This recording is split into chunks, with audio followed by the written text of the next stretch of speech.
Hey, good afternoon, everybody. It's Charlie Bengel Jr., and welcome to another edition of the Allegiance Way. My special guest today is Steve Pflasterer. Good afternoon, Steve. Hi there, Charlie. How are you?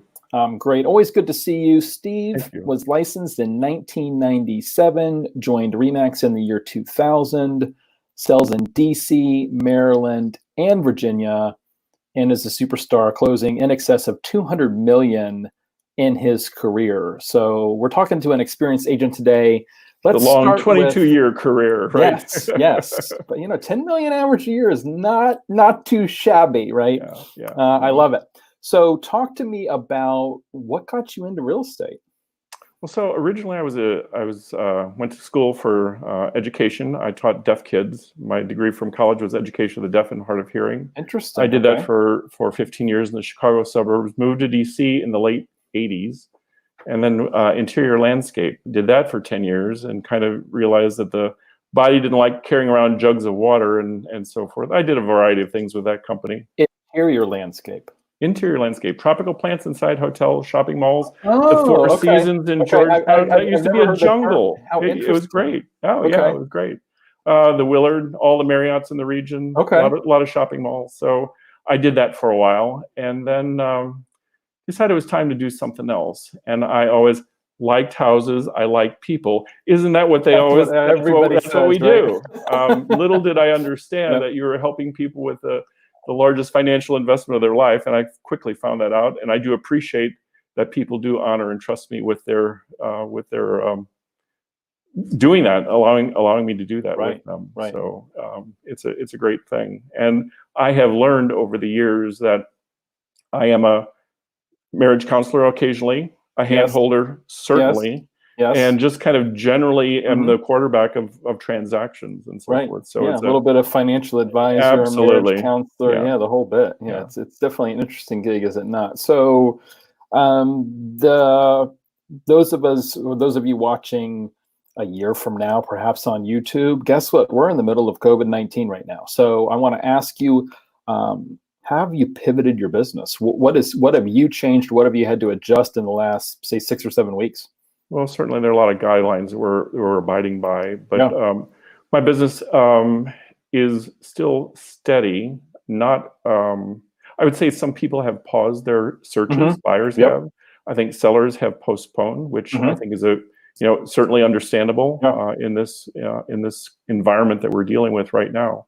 We're dealing with you show buyers property with Clorox wipes and hand sanitizer and booties and all that kind of stuff.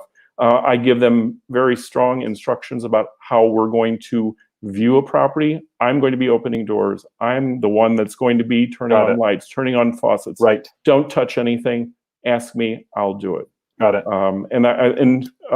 I think sellers are appreciative of that as well. In fact, yesterday I showed a property in Friendship Heights that the property is listed for $1.7 million, and the agent, very good agent, the house is prepped exceptionally well. All the lights, all the doors, lights were on, doors were open, all that kind of stuff. But they had us sign a COVID form in advance saying that none of us had tested positive for COVID, and everybody was healthy as far as we knew. And there was disclaimers out the wazoo, basically saying that nobody's responsible for anybody getting sick. So that was a new and different experience yesterday for me. No listing agent had done that, but I appreciate that. My clients did as well.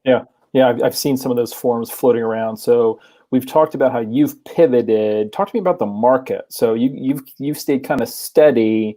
What are you seeing out there in DC, Maryland, and Virginia? Well, so actually, just recently, I think I actually shared this with you recently, had some folks buying a house and looking to buy a house in Petworth. And prior to that, they had lost several properties in the last 3 weeks where the properties had, multiple offers on properties. They had written strong offers and still were coming in second, waiving contingencies and so forth.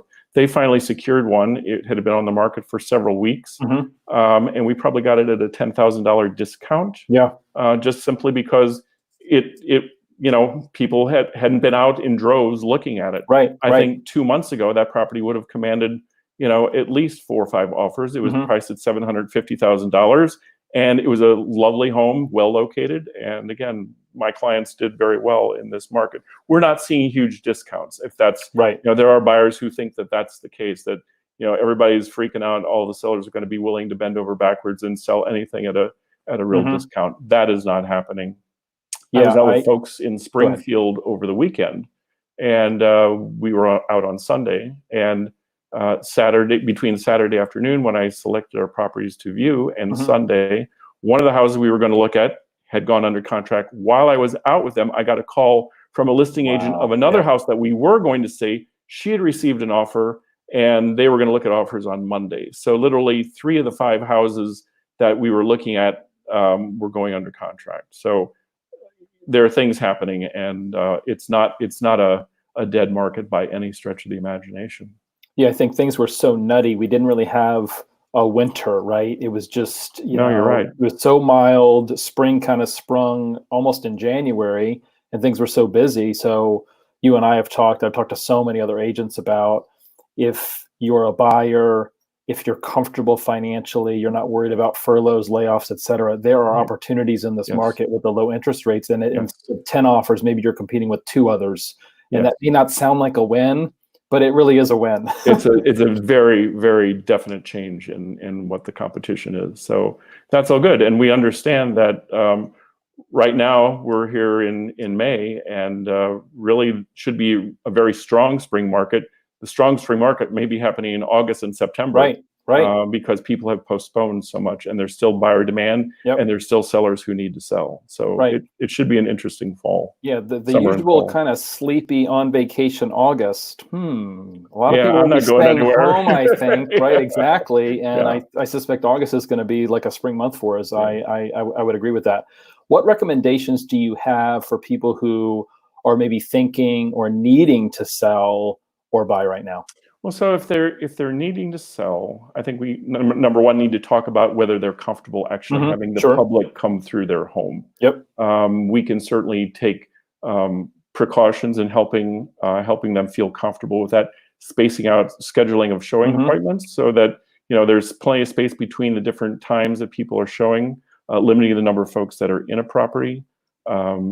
Doing virtual open houses.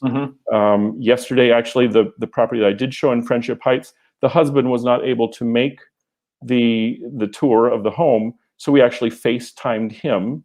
So that actually limited the number of people that were in the property. So I'd be happy to do that as a buyer's agent if my clients weren't comfortable going, or we needed to limit the number of people in the property. I could do a FaceTime showing of a property like that. Zoom situations where the seller actually I would coordinate with the listing agent, the seller, my buyers, and myself. We'd all get on a Zoom call, and we could ask questions of the seller at the same time, have the seller walk around either with a phone or perhaps even their laptop, who knows, iPad, and look at closets and different things that the clients might have interest in seeing that might not normally be on a regular virtual tour of a property. And also virtual tours, the 3D Matterport tours, blueprints for the home, all that kind of stuff are also helpful in terms of helping a seller convey what their property is to buyers. Yeah, I think the days of the lazy agents, lockbox signs, some pictures are over, right? I just think the new normal is going to be Matterport 3D or Rico tour, some sort of a 3D tour, the floor plan. I've bought a house from 800 miles away, and it used to drive me crazy. There was no floor plan because you can eliminate 9 out of 10 just by looking at the floor plan and go, that just doesn't meet my needs. No, you're absolutely right. Absolutely right. Interesting stuff. So talk to me about the advantages of being with a large international real estate brand. Why are you with the big brand? Well, so first of all, I think it's really important because I have a network literally all over the world. Sure. Of agents who, they're professional. They are in the business because, RE/MAX is probably the number one brand in the world in terms of the quality of agents that are there. So that's a great reason to be there. But if I need to, refer agents or refer clients to agents in other locations in the country, that's a really easy thing to do. And I also do business coaching with another company that is, Buffini & Company. Many of my clients know that I do that. Sure. And so that's another network. So it's what I usually do is I search for Remax and then search for Buffini, and then if that's not the case, then I'll look for friends that I know in other parts of the country, and I do have those as well. So it all works out really well. Good. Anything else to add for our viewers today? Just that so getting back to the fact that what the market is doing, I literally just 30 minutes ago ratified a deal on a studio condo in Foggy Bottom in DC. Yeah. She's getting 97% of her purchase price. We've been on the market for 42 days. Okay. So, a little bit of a discount, but she's very happy. The unit will go to settlement, and it's a cash offer. So again, there you go. DC does seem to be a strong market here. Yeah, I'm hearing that all over the country. There are some very small resort markets where I have some folks in that that I coach. Things are a little slower there, but Detroit. So Michigan was shut down yesterday. In Detroit, 1,000 new listings because they're back open. Wow. So it really is something to see that. I think nobody knew what to expect 6 or 8 weeks ago, but I feel like we've settled into a new normal.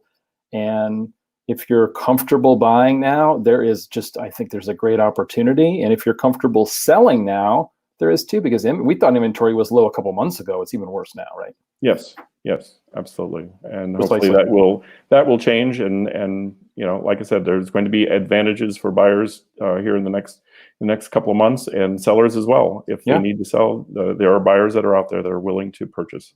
It's nice to say for once that we have something for everyone, right? The market is good for buyers and for sellers. Yes, absolutely.